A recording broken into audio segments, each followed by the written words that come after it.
sadari dari ibu ketika dia datang mau kita VT nih ya untuk masuk ke persalinan, meskipun nanti di kala 1 VT-nya bisa berkali-kali kan, setiap 4 jam sekali, atau jika ada komunikasi ya.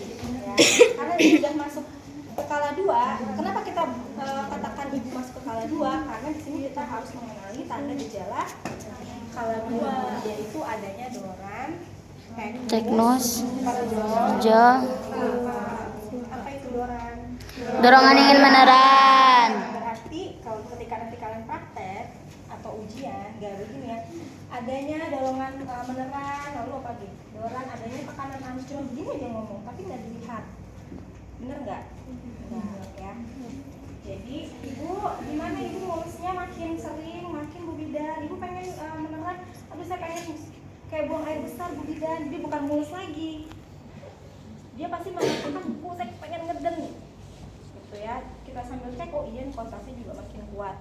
Lalu ada tekanan anus ya dan vagina, berarti kan kita lihat, oh iya ada tekanan, vaginanya makin terbuka. Kalau kalian ngaca nih vagina kalian nih lagi nggak dalam keadaan infartu, nutup kan? Iya. Ya kalau nanti ada tekanan dari kepala janin dia akan membuka. Jadi tiba-tiba si bibirnya tuh ngejebleh gitu. Ya kan yang biasanya gini, wah gitu ya, jadi gede. Lalu perineumnya tampak menonjol, kalian lihat di perineumnya deh. Di perineumnya itu seperti seperti ya gitu ada yang ngedorong gini nih. Jadi kan akan lebih tebal kan, ya. Tadi kan doran, teknus, lalu di anusnya itu ngebuka. Jadi si guratan-guratan keriput-keriput itu kelihatan. Bahkan si yang menongolnya itu kelihatan. Kalau si ibunya memang mau sekalian pupuk, nggak masalah kan? Jadi harus kuat kayak gitu ya. Oke, lalu tadi vulva dan sphincter anusnya membuka ya. Doran, teknus, jo. Lalu yang kedua adalah menyiapkan pertolongan persalinan. Kalian baca di sini. Pastikan kelengkapan baik itu obat-obat esensial ya yang tadi sudah kita sebutkan. Lalu ada alat-alat partusnya ya, lalu juga termasuk di sini nih tata laksana komplikasinya. Ya, komplikasinya pada siapa terutama? Biasanya pada bayi juga ketika lahir misalkan tiba-tiba mengalami asfiksia. Jadi ada tempat tidur yang datar di sana ya. Lalu ada di sana itu ada lampu sorot dengan jarak berapa senti? 60 senti dari permukaan bayi. Ya, diarahkannya ke dada bukan ke muka bayinya, tapi ke dadanya. Dada sama badan. Ya, dengan watt sebesar 60. Jadi jangan terlalu panas dan terpanggang bayinya ya. Oke. Lalu untuk ibu yang pastinya kita menggelar kain. Jadi harusnya nanti ini kan tempat bersalin itu sebutnya Verlos bed. Jadi biasanya nggak kayak gini. Kalau ini kan paramon ya namanya. Kalau Verlos bed itu yang tengahnya ada bolong. Ya kan? Terus tidak sependek ini. Kalau pendek begini bidannya pegel nolongnya. Ya kan? Jadi hampir setinggi belangkar lah. Ya, hampir setinggi itu dengan permukaan sama kayak gitu. Ya, karena biar bisa ditolak kan darah dan ketuban. Jadi ada perlak biasanya. Ada perlak, jadi itu alasnya. Lalu menyiapkan oksitosin 10 unit. 10 unit, lalu alat suntik steril di dalam partuset. Karena tadi belum dibuka, jadi saya taruh di luar dulu, ya. Selanjutnya bidan memakai bonek.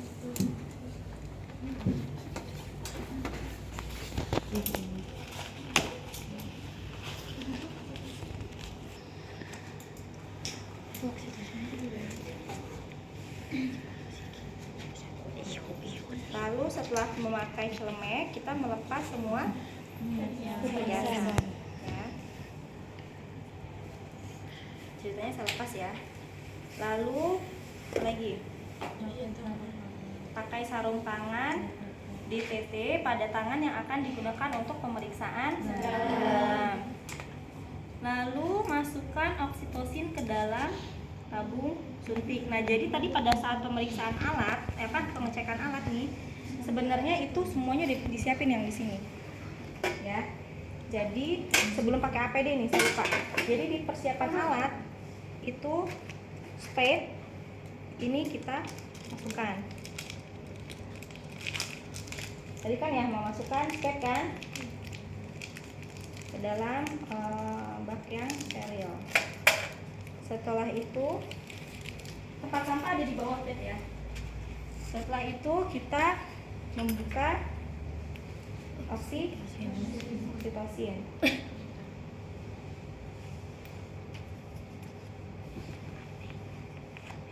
Apa? Mau makan?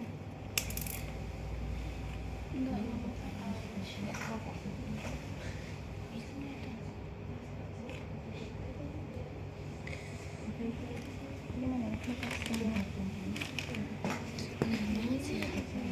Biasanya gampang kok ini susah.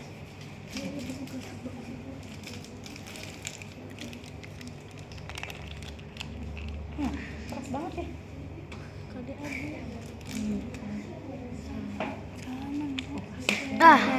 Alhamdulillah.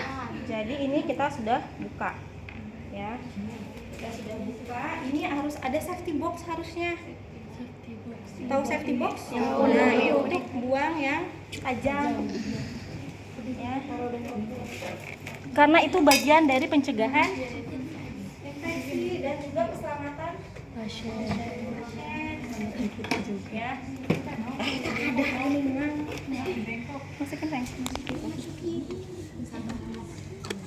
Salah masukinnya. Bagian tajam yang di bawah ya. Oke, sudah dibuka oksitosinnya, terus pakai celemek, lalu melepaskan perhiasan dan mencuci. Berapa langkah? 7. 1, 2, terus 3, 4, 5, 6. Oh iya, 7 ya. Setelah itu menggunakan sarung tangan pada tangan yang akan digunakan untuk pemeriksaan dalam. Berarti kita pakai sarung tangan dulu nih sebelah ya. Kita pakai sarung tangan sebelah. Ingat kalau seandainya begini yang kita masukin kan bagian dalam ya.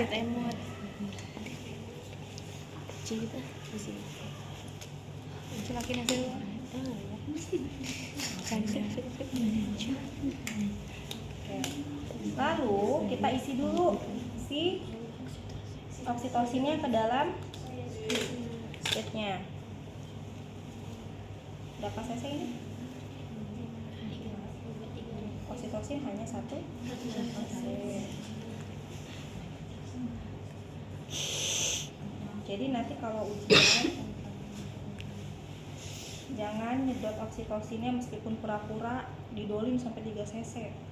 Berarti rasional tidak? Tidak, karena kenyataannya hanya 1 cc ya.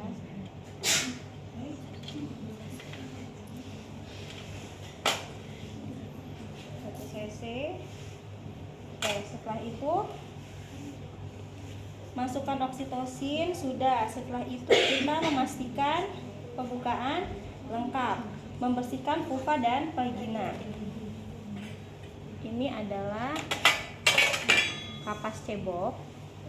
Jadi sebelum pakai handspoon, alat-alat didekatkan ya. Lalu bengkok. Jadi sterilisasi handspoon itu harus terjaga ya. Kita akan melakukan vulva hygiene ya. Membersihkannya seperti biasa, yaitu dengan arah dari atas ke bawah. Nah, sekarang ambil handspoonnya begini kan, dari luar ya.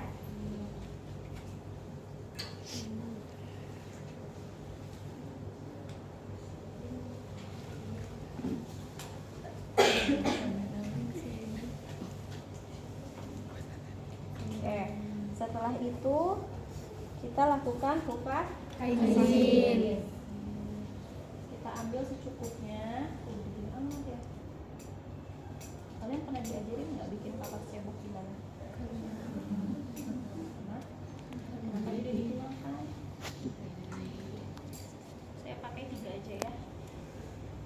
Boleh 3 kan? Iya. Tidak ingat sekali liatin coba. Ya. Jadi kita bersihkan buka bagian dalam dulu apa luar dulu? Luar. Vulva. Labia Labia major. mayor kanan, lalu labia Mayor kiri. kiri. Setelah itu Labia minor kanan, kiri. Setelah itu area vestibulum sampai ke Anus. ya. Oke, udah. Setelah itu kita lakukan pemeriksaan dalam untuk memastikan pembukaan lengkap. Nah, tekniknya yang ada di daftar tilik yang kemarin ya, vaginal pouch.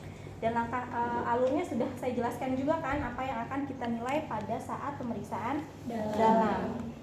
Bila selaput ketuban masih utuh saat pembukaan lengkap, maka lakukan amniotomi. Apa dulu yang kita masukkan? Jari tengah. Kita masukkan dulu.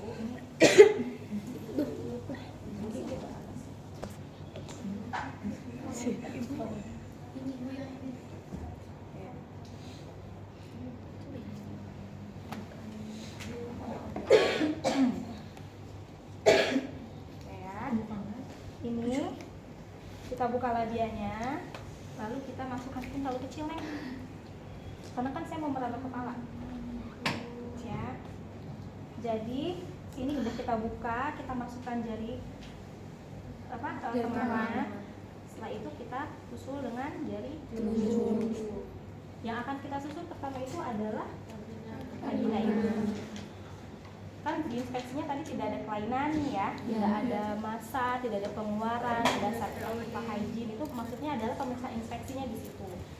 Lalu di vaginanya tidak teraba adanya benjolan, tidak ada massa, dan tidak ada nyeri goyangnya. Ya, berarti tidak ada tumor pada jalan Lahir. Setelah itu saya masuk ke dalam, ini pindah ke fundus agak dalam lagi untuk meraba apa? Apa yang dinilai dari porsionya? Konsistensi. Sudah skala 2 berarti porsionya Tipis. Lunak. tidak ke Keraba. ya, udah lengkap. Kan tadi sudah ada tanda gejala kala 2. Dua. Jadi kamu nggak boleh main PT-PT kalau tanda gejala keduanya, tanda gejala 2-nya ini belum kamu lihat. Ya, jadi kalau ibunya udah pengen merem, jangan langsung main PT, lihat dulu tanda yang 4-nya lainnya. Ya, sambil lihat vaginanya, perineumnya, dan juga anusnya. Ya. Nah, setelah itu masuk lagi ke dalam, apa yang dinilai? Cervix. Kan porsi tidak teraba pembukaan lengkap. Lalu bebannya Betul. itu atau tidak. Taruhlah ini saya lupa tuh tadi ya setengah kernya. Jadi ini ketubannya misalkan masih utuh. Berarti apa yang kita lakukan? Amniotomi. Kita ambil setengah kohar. Jadi ini harusnya tadi didekatkan dulu ya. Oke. Setengah koharnya. Lalu kita lakukan pemeriksaan tindakan amniotomi. Tangan yang kanan masih di dalam, setengah kohernya kita masukkan dengan keadaan gini, tidak ke arah luar ya. Jadi seperti ini. Ya, taruh ke pinggir, ke sisi pinggir. Setelah itu kita raba dulu nih kontraksinya. Boleh nggak ketika kontraksi ibu sudah kontraksi kita pecahkan? Tidak, kita tunggu sampai kontraksinya melemah. Tapi jangan sampai relaksasi banget, ya. Kontraksi melemah, lalu kita torehkan. Jadi kita balikan, lalu kita torehkan. Ditorehkan, ya. Balikan dalam keadaan seperti ini. Ini kan, lalu kita torehkan. Ya. Nah, pas kita norehkan, kita torehkan, kita gini nih. Masih. Coba, nggak kelihatan sini bu. Nggak kelihatan bu, udah sini. Udah ditahan. Oh. Wajibnya di tarik ya. Pelan sambil ini melindungi jari yang ini, melindungi kepala bayi.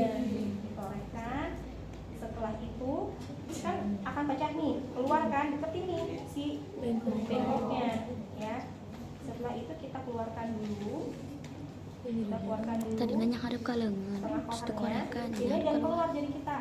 Jari kiri, tangan kiri kita itu menahan suprafisis. Tujuannya untuk apa? Supaya tali pusat tidak ikut Keluar. atau tangan bayi juga tidak ikut Keluar. Biarkan dia mengalir sambil kita lihat, kita nilai cairannya jernih atau tidak, dan kita estimasi jumlahnya. Ya, kita estimasi jumlahnya. Oke, setelah itu, oke, ini udah nggak ada nih ketubannya. Habis itu, oke, kita lakukan penilaian berikutnya, yaitu Presentasi. Presentasinya belakang kepala. Gimana belakang kepala? Yaitu begini kan. Yang kita raba adalah ubun-ubun kecilnya ada di depan. Di depan itu maksudnya adalah dia sudah sejajar dengan os ibu. Pubis. Tapi kalau ubun kecil kanan depan, ya, dia ada di sebelah kanan masih begini, karena kan ingat mekanisme persalinan. Bayi akan melakukan putaran Vaksi. kan nggak langsung tiba-tiba kepala jalan begini, Ya. ya kan? Nggak akan langsung begini kan? Tapi ketika dia sudah melewati spina ischiadica atau ketika penurunan sudah di Hodge 3+, kan melewati berarti 3+ kan? Tapi kalau masih di spina 3. Kalau sudah Hodge 3+, dia akan yang tadinya begini dia akan muter kan? Jadi akhirnya ada di depan, nggak begini lagi. Tapi waktu dia belum masuk ke spina ischiadica, dia ini masih di kanan kiri ibu kan punggungnya. Iya. Berarti kan kepalanya masih begini posisinya, ubun-ubun kecilnya masih di sebelah kanan ibu, ya kan? Masih seperti itu. Paham nggak maksudnya kanan sama di depan? Ya. Jadi ketika sudah spina ischiadica, melewati spina ischiadica, dia itu seperti ini. Ya. Oke, tadi presentasinya belakang kepala, lalu penurunannya Hodge berapa berarti kalau sudah presentasinya ubun-ubun kecil di depan? 3+, lalu setelah itu kepala sudah apalagi? Apakah ada tali? Molase dulu ya. Apakah ada molase atau tidak? Nah, molase ini kita nilai suturanya kan? Iya. Ini adalah sagittalis, frontalis, Coronalis, dan lamboid. Lambdoidea. Mungkin kita nggak akan menilai sampai ke lamboidea ya. Biasanya kita rabe ini sagittalis dulu. Ya, apakah ada molase atau Tidak. habis itu tidak ada presentasi lain kan selain kepala. Berarti tangan nggak ada yang ikut. Tali pusat nggak ada yang ikut atau menyinggung. Aman kan? Aman. Ini ceritanya masih steril ya tangan saya ya. Oke, tadi udah saya periksa dalam, udah selesai. Oke, ibu maaf ya bu, saya lupa tadi nggak komunikasi dulu ya. Oke ibu, tadi sudah saya periksa, alhamdulillah ini pembukaan sudah lengkap ya bu ya. Jadi juga sudah saya pecahkan. Tadi harusnya kita ngomong sama pasiennya. Bu, saya izin untuk memecahkan Ketuban. karena pembukaannya sudah lengkap. Namun ketubannya masih dulu ya. Oke, setelah itu kita buka, kita tarik tangan kita. Ibu tarik nafas ya bu ya. Oke, setelah itu ini kita buang. Ini kita buang karena kan ada cairan ketuban. Harusnya ada apa di situ? Pispot. Ini dibuang kemana? Ini cairannya kita buang ke pispot. Ya, ini kita taruh di bawah. Jadi nanti kalau kalian megang-megang ini karena tadi basah ya, bekas ketuban dan segala macam, jadi ngebawa-bawa ini pakai tangan Kiri. Makanya saya kalau kalian ujian tuh, kakak tingkatmu kalau udah tahu ini bekas darah, bekas ketuban, megang ini, megang itu, padahal kan sebenarnya yang lebih bersih ini yang sebelah Kiri. ya. Habis itu kita harus, nah ini kurang lagi saya lupa, cairan apa? Klorin dan DTT. Ya, ada juga harusnya. Ada. Jadi nanti ini boleh ditaruh di troli kedua aja nih. Taruh ke kedua. Biasanya tingkat kedua. Tempat pasang Jadi ada 2 ya. Ini klorin, kita cuci dulu sarung tangannya lalu kita buka. Setelah itu kita cek sambil lihat ya, sambil liatin, bacain ininya, daftar tilipnya. Langkah 10 adalah mengecek DJJ karena dia sudah tadi ubun-ubun kecil di depan, berarti di sini DJJ-nya udah bukan di sini atau di sini lagi. Berarti sudah di suprafisis. Kita dengar, jam tangannya kita ambil sambil kita nilai, kita raba nadi ibu ya. Harus sama atau tidak dengan nadi? Tidak. Kalau berbeda berarti pasti ini DJJ, lalu kita dengarkan selama 1 menit. Oke. Ya selanjutnya kita nilai normal ya Bu si dedeknya, denyut jantungnya. Setelah itu Pak menyiapkan ibu dan keluarga. Berarti kan tadi kita udah PT, udah pecahin ketuban, berarti harus ada proses menjelaskan hasil pemeriksaan. Setelah itu ke posisi menenang. Bu, Bapak, tadi saya sudah memeriksa pembukaan ibu dan juga sudah memecahkan ketuban ibu. Alhamdulillah pembukaannya sudah lengkap, dedenya dalam keadaan yang baik, dan sekarang adalah proses yang harus dilalui kita ketika ibu sudah merasakan ingin meneran, ya, dan saat itu ada kontraksi atau mulus yang kuat, ibu harus meneran. Ya, penurunan jadi sudah bagus Bu, jadi ibu sudah boleh meneran. Ketika meneran, posisinya boleh seperti apa aja Bu, tidak harus ibu setengah duduk. Ini kelontang nggak boleh ya, dia minimal harus setengah duduk, semi polar. Kalau kelontang, apa yang akan terjadi? Hipoksia janinnya. Ini ada apa di sini? Di sini ibu ada apa?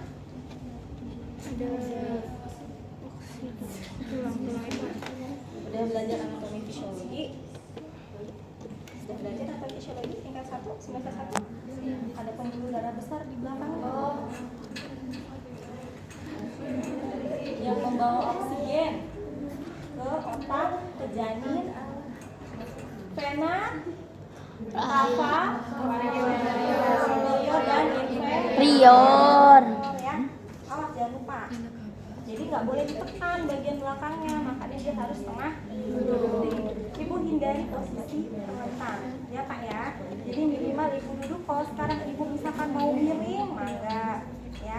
Ibu mau jongkok, mangga, ya. Apapun itu, yang penting ibunya nyaman, ya, dan bisa mengurangi rasa sakit. Ibu sekarang mau miring, sok yuk kita coba miring ke kiri ya Bu ya. Nanti bisa sambil Bapak pijat bagian apa namanya kemarin nih? Evidence base-nya kita lakukan apa? Counter pressure. Tuh baru kemarin udah lupa lagi. Ya, counter pressure. Jadi sebenarnya kan bentuk masasnya itu kan nggak harus gimana bentuknya, yang penting ada penekanan di lumbal kan? Ya, mau ditekan seperti ini boleh. Grajis banget jadi. Ya sama Bapak supaya mengurangi nyeri kontraksi ibu. Ya Ibu ya, oke. Lalu juga Ibu Bapak boleh nanti Ibu dikasih minum, baik teh manis maupun air putih. Mau ngemil silahkan, Ibu merasa haus masalah apa silahkan difasilitasi, jadi tidak ada yang dibatasi ya Bu ya, ya Pak ya, ya kita jelaskan seperti itu. Lalu nanti untuk menerannya Ibu menerang seperti Ibu keras, BAB keras. Ya, kalau bisa matanya terbuka. Nanti ketika ibu meneran, ibu tarik kakinya, tangan ibu ke sini. Ya, ibu tarik, lalu ibu buka. Ya, lalu ibu buka. Sebenarnya nggak harus sampai begitu. Evidence base-nya itu hanya sampai sini dibuka. Supaya kenapa nggak sampai ke atas? Karena kalau sampai ke atas banget, nanti pintu bawah panggulnya mengerucut. Akhirnya ketutup malah. Dia bisa masuk pintu atas panggul tapi pas pintu bawahnya tertutup. Jadi harus ngebukanya tuh datar. Dibuka tapi posisinya datar. Cukup lebar aja, jangan diangkat. Cukup lebar. Ya, jadi posisinya itu coba kamu tiduran sini.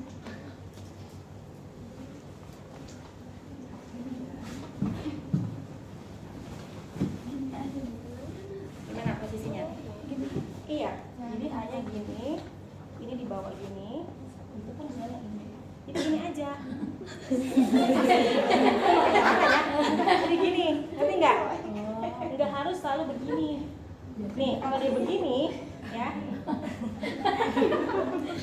Bagaimana itu kan perempuan semua. Kalau begini, ini malah sempit pas ke bawahnya. Ya, jadi jangan seperti itu, kecuali kalau kasusnya itu distosia bahu. Di buku APN itu memang diajarkan tentang prasat McRobert. McRobert itu tadi seperti tadi ditarik seluas-luasnya ke arah dada. Supaya apa? Supaya pintu atas panggulnya itu membuka. Karena apa? Bahunya macet di pintu atas panggul. Jadi pintu atas panggulnya harus dibuka. Kalau ini kan dia udah masuk. Tinggal kita mau ngegolin ke pintu bawah panggul. Jadi bukanya cukup begitu aja. Ya. Oke.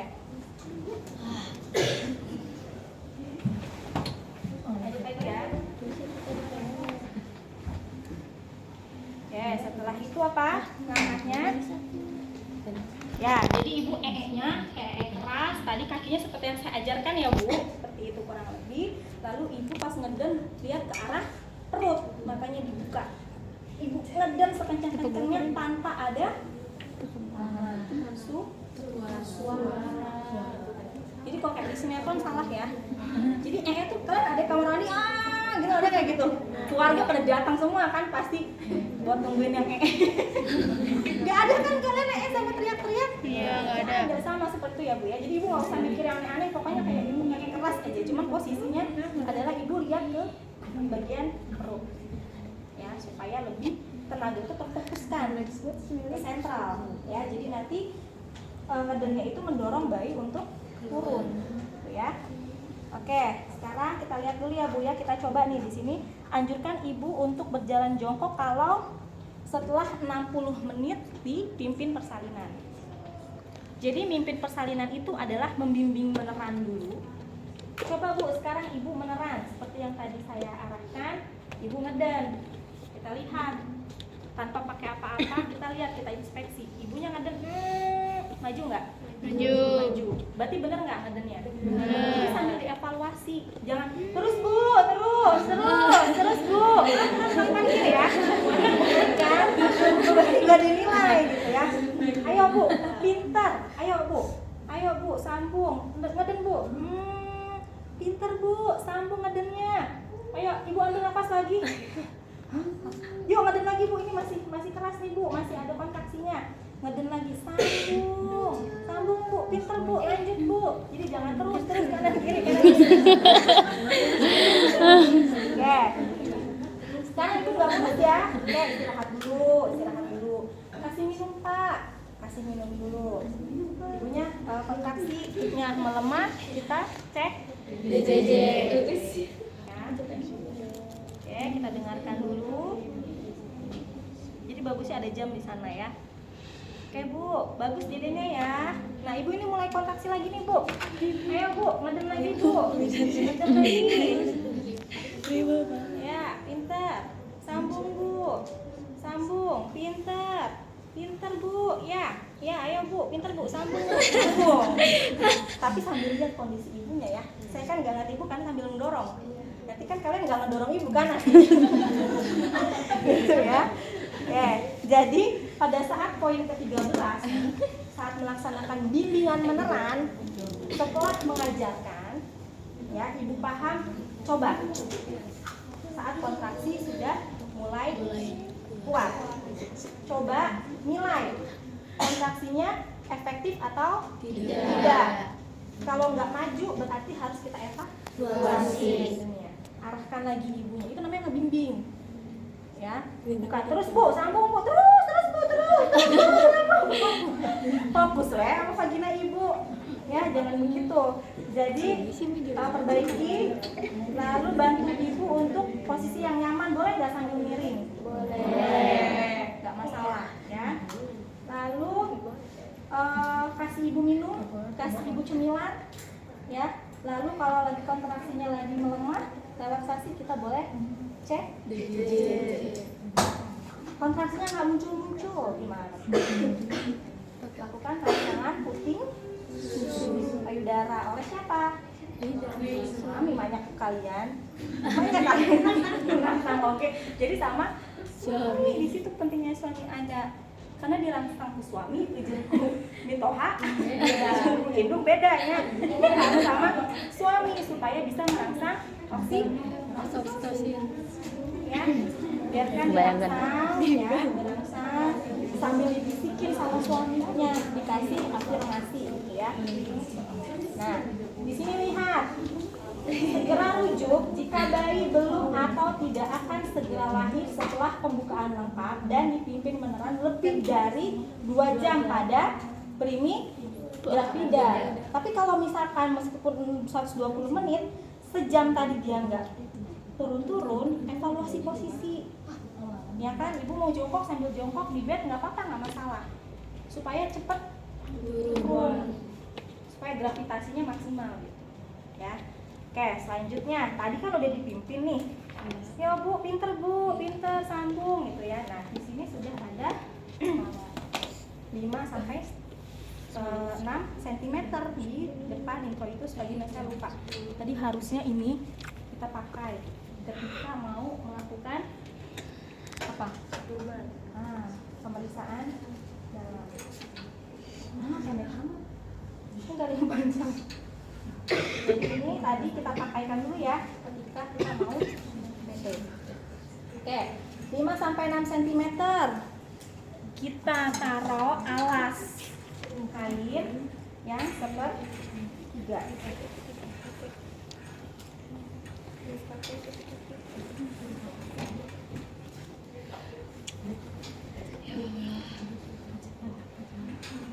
Jadi ini dibikin sepertiga gini ya. Dibikin sepertiga begini. Bu, angkat ya bu, yuk, pintar yuk, angkat. Sekarang ibu tiup-tiup dulu ya bu ya. Sebentar saya sambil siapkan dulu, tiup-tiup dulu. Ya bu, ibu mulas. Ya, yuk ibu tiup-tiup dulu sebentar ya. Habis itu kita taruh. Kamsain dulu tadi, pernah dulu. Karena ini bagiannya bersih ya.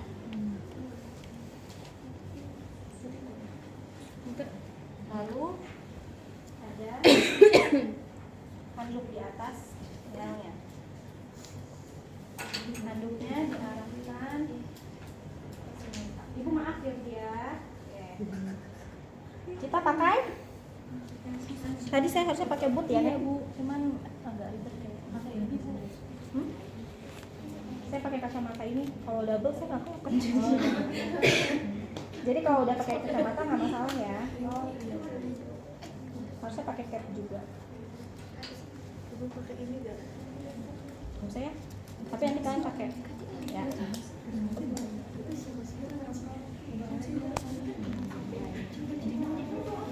Oke. Ayo bu, pintar bu, sambung. Sambung bu, pintar. Pintar terus. Pintar. Ya, ayo dorongin nih. Ini tujuannya untuk menahan. Jadi nanti tangan kanan kamu melakukan sternum ya bawah untuk mencegah ruptur pada perineum. Bentar ya. Jadi tangannya di sini posisinya, yang kiri sternum atas untuk mencegah robekan pada klitoris dan juga ruptur pada uretra. Ya. Lalu kita tahan. Yuk, ayo bu, pintar bu.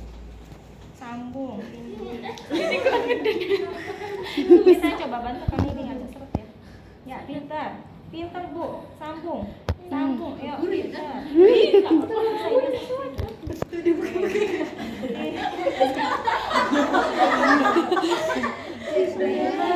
Ya, cukup bu, tiup-tiup ibunya. Oke.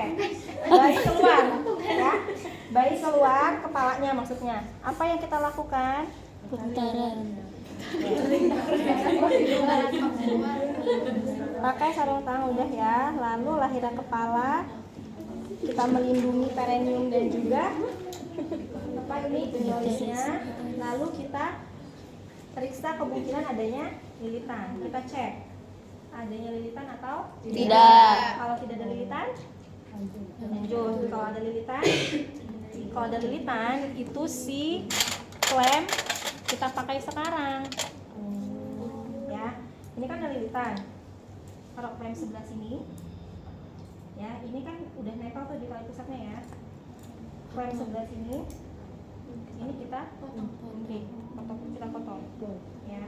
Tapi kalau seandainya lilitannya longgar, itu bisa kita tarik sih. Kita longgarkan melalui kepala bayi, ya, kepala bayinya.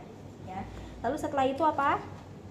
Tunggu sampai putaran Paksi tadi keluar. buka atau puki buka ya. Kalau buka kemungkinan dia motornya itu akan ke sini. Gini kan? Iya. Nah, sebenarnya nanti kenyataannya proses putaran paksi luar ini nggak akan kita tunggu begitu. Ya, jadi langsung. Maaf ya, ini saya ingin lagi. Jadi pas dia keluar, kita cek, lepas dia langsung plak aja gitu kepala itu akan seperti ini ya, langsung muter. Sudah putaran paksi, mana? Setelah putaran paksi, pegang kepala bayi secara biparietal. Parietal itu kan samping di kepala ya, biparietal atas dan bawah. Tujuannya kita mau mengeluarkan bahu. Kalau tadi kita stenang dalam proses kelahiran kepala. Sekarang biparietal untuk melahirkan bahu. Jadi kemana arahnya? Setelah biparietal curam ke bawah untuk melahirkan bahu atas. Ya, ini udah lahir bahunya, curam ke atas untuk melahirkan Bau. Nanti kenyataannya nggak begini ya. Biasa lagi. Kenyataannya akan cepat prosesnya, ya, nggak akan gini. Ini hanya menjelaskan manuvernya. Ini nggak sempit ya. Susut. Nah, ini udah lahir belum bahunya? Udah. Lalu lakukan di poin kedua tiga.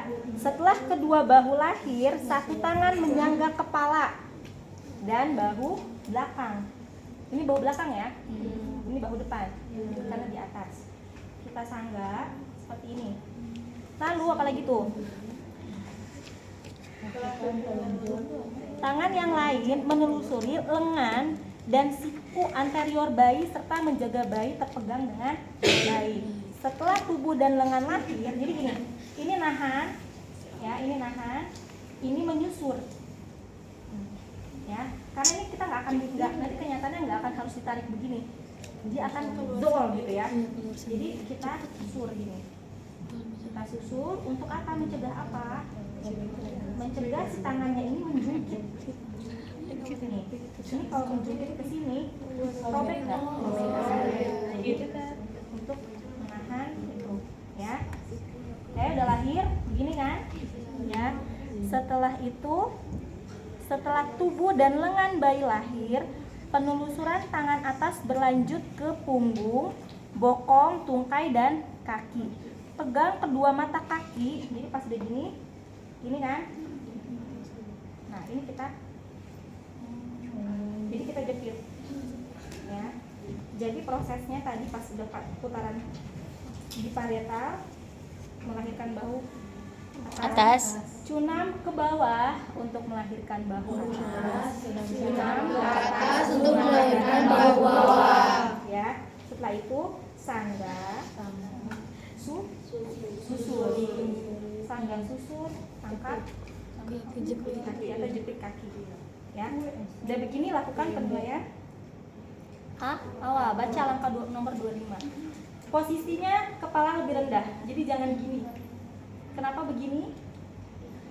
Supaya aliran oksigen itu terpusat ke otak bayi, ke bagian kepala. Itu lebih rendah, supaya alirannya mempermudah ke arah otak ya. Lakukan penilaian selintas, apakah bayi cukup bulan? Bayi cukup bulan, menangis kuat, dan bergerak aktif. Kalau dia nangis cukup bulan, nangis bergerak aktif, berarti perlu diresusitasi? Tidak. Berarti kita tempatkan dia di ibu di atas ibu ya. Ini tuh karena bahannya karat semua jadi sepet ya. Pas. doang. Oke. Kita lakukan pengeringan dulu. Baca nih langkahnya nih. Baik dari muka, kepala, dan bagian tubuh lainnya. Keringkan dari kedua muka, kepala, Dan bagian tubuh lain. badan, gitu ya.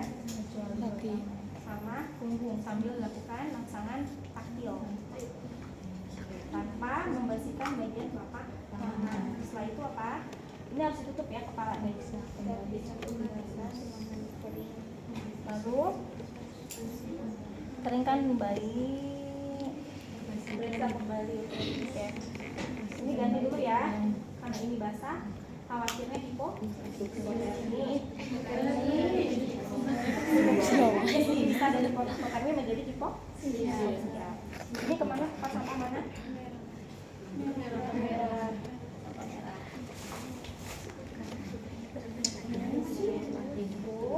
kan kita pakai kain yang baru ya.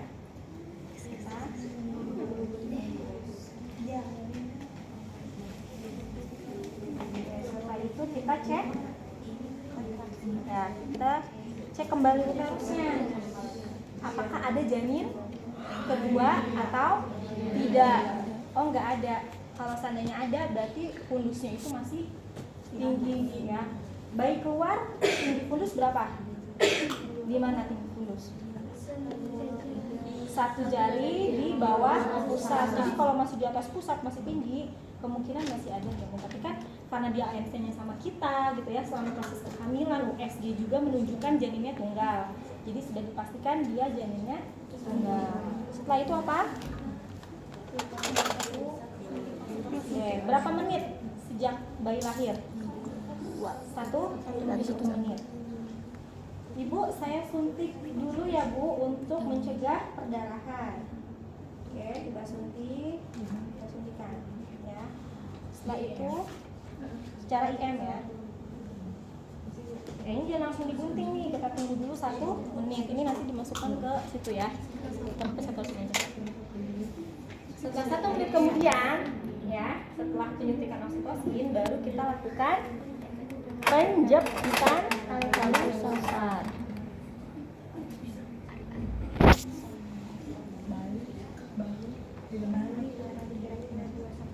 Oke, berapa senti? 2 sampai 3 senti. Dari pangkal ya. Dari pangkal. Lalu jarakin berapa senti? Kurang lebih 2 sampai 3 senti juga ya dari klem yang pertama. Lalu ini kita lindungi supaya tidak menyentuh apa? Kulit bayi karena kan dingin nih bagian stainless. Lalu kita gunting dengan gunting tali sesar. Kita gunting. Nah, bagian yang tadi lepas ya. Sudah digunting. Setelah itu ini bisa kita taruh di sini aja udah dipakai. Oke. Ini biarkan di sini kan. Nah, ini yang akan kita ikat. Kalau pakai tali, ya, kita ikat bagian atas klemnya. Berapa simpul yang di atas? 2.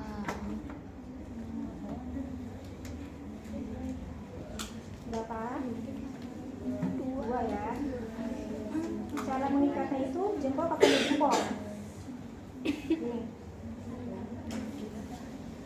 Ngikat, set. Masuk, kita mau bikin simpul, diginiin. Jadi jangan nariknya begini, pas licin maksudnya. Jadi begini posisinya. Kan 2 kali simpul ya. Lihat sini, lihat sini. Sangat pegal. Ini kan diikat. Sangat pegal. Nah, nariknya itu adalah tuh. Ya. Kan 2, terus di sininya berapa? 2. 1 kan? Di video mana? Kemudian di video di sini 1.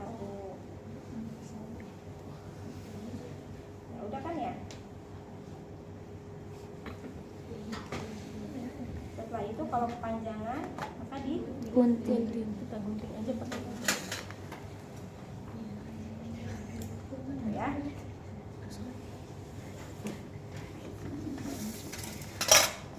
selanjutnya ini bisa kita lepas lagi, jangan ketinggalan. Ini kita lepas karena diikat kan. Kalau mau pakai umbilical clamp, tadi ini harus disiapkan ketika kita ngebuka spade. Ingat nggak tadi ya? Jadi sebelum pakai hand spoon, ini kita buka ya. Jadi nanti ini saya nggak akan clamp di sininya, tapi yang pasti gini bentuknya ya, gini. Nanti diketemukan sampai dia mati. Nah, ya, diketemukan sampai dia bunyi.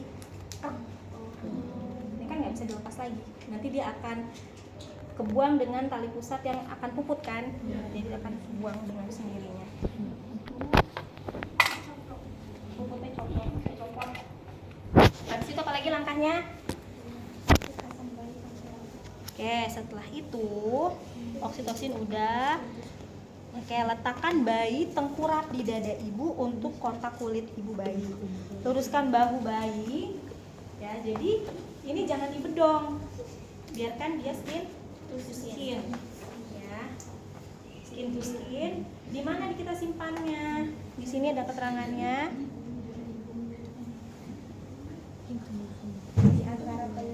Oke.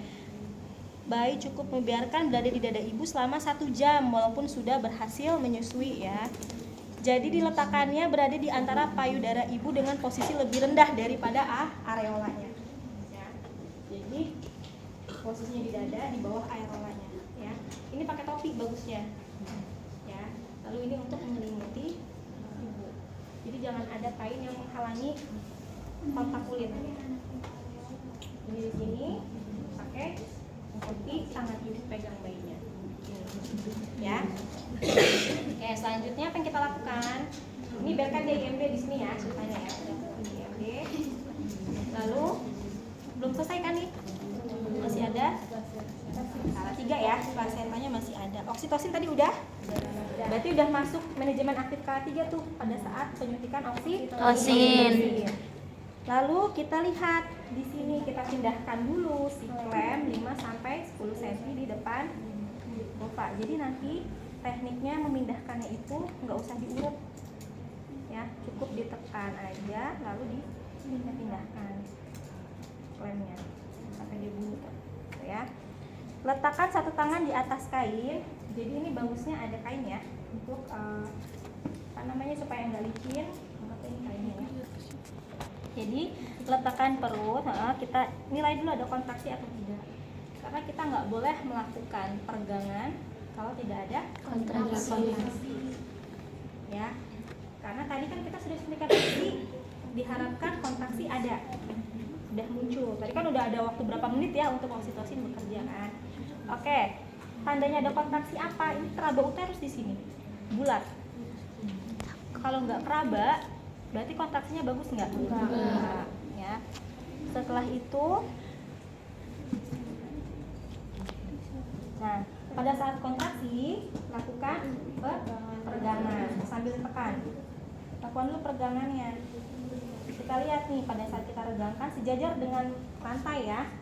Ini kita tekan dulu. Oh, memanjang. Tali pusatnya pas kita regangkan memanjang, berarti udah lepas belum plasenta sebenarnya? Sudah. Ya, lalu kita pindahkan kan klemnya. Lalu setelah itu apa? Nah, karena udah ada kontraksi, udah ada tali pusatnya memanjang, ditambah ada semburan darah, kita langsung lakukan lagi apa? PTT, peregangan tali pusat kendali dengan melakukan dorsokranial.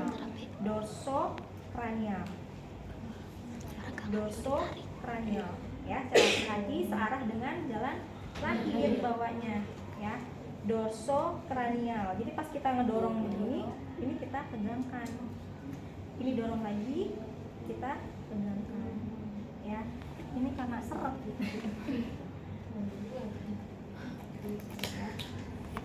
Saya lupa tempat tali pusat, tempat plasenta mana tadi? Harusnya didekatkan dulu ya. Nah, ini karat semua bahannya jadinya Sesek banget. gitu ya. Kita pindahkan dulu kalau agak sulit. Karena prinsipnya 5 sampai 10 cm. Dorsal cranial diarahkan, tapi jangan dibetot ya, nggak boleh. Karena nanti aslinya nggak akan sekeras ini. Nah, ini ya, searah, keluarkan. Jadi kalau kita mau meregangkan, ini dorsal cranial dulu. Kalau nggak di dorsal cranial, nanti uterusnya ikut keluar terbalik. Nah, itu yang disebut dengan apa? Inversium uteri. Jadi uterinya terbalik, akan menyebabkan perdarahan. Jadi si rahimnya harus diangkat. Ya. Oke, ini kalau sudah di depan begini, nah ini kita apa? Kita pilin. Pilin namanya ya. Nah ini kan sudah ada selaput. Salah jadinya. Sudah ada selaput ya biasanya itu. Nah kita boleh bantu pakai klem untuk diputar. Jadi kalau masih ada selaput nempel jangan dibetot. Kita bantu tapi jangan, nggak usah diklem. Kita jepit, kita putar-putar supaya dia keluar. Jadi uterus vagina. Setelah itu apa yang kita lakukan?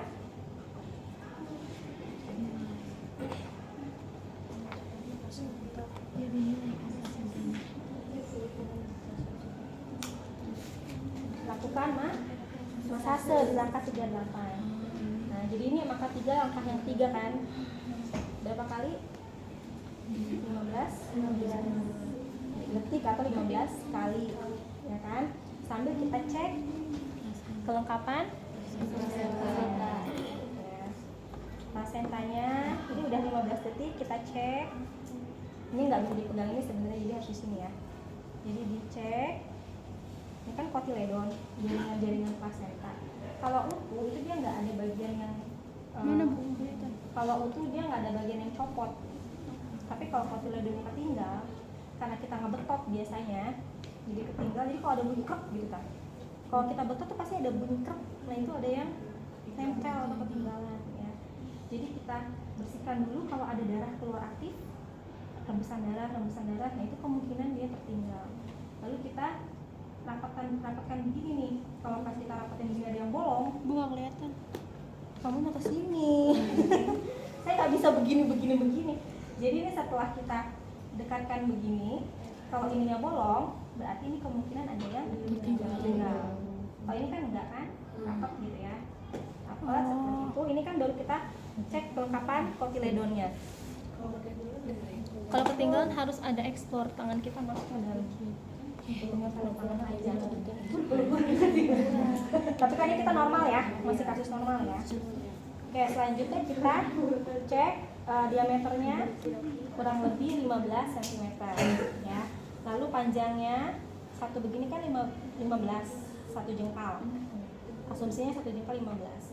Biasanya plasenta itu panjangnya adalah 30 sampai 60 ya. Berarti kalau 2 jengkal dia udah, jadi gini, satu jengkal berapa? 15 ya. Kita tarik, ini sama kan segini. Ini berarti udah 20, ini 45 kurang lebih ya, kalau 2 jengkal. Oke, setelah itu kita sisihkan, kita sisihkan dulu. Setelah itu kita ngapain?